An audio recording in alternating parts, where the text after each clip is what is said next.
अस्सलाम वालेकुम दोस्तों आज की वीडियो है सोलर ट्यूबवेल के बारे में।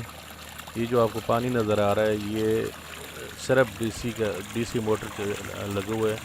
इन्होंने सिर्फ डीसी मोटर लगाया हुआ है, कोई इन्वर्टर वगैरह नहीं लगाया इन्होंने, क्योंकि वो इन्वर्टर के लिए तो एसी वाला चाहिए। इन्होंने पहले शुरू से ये लिया था डीसी का।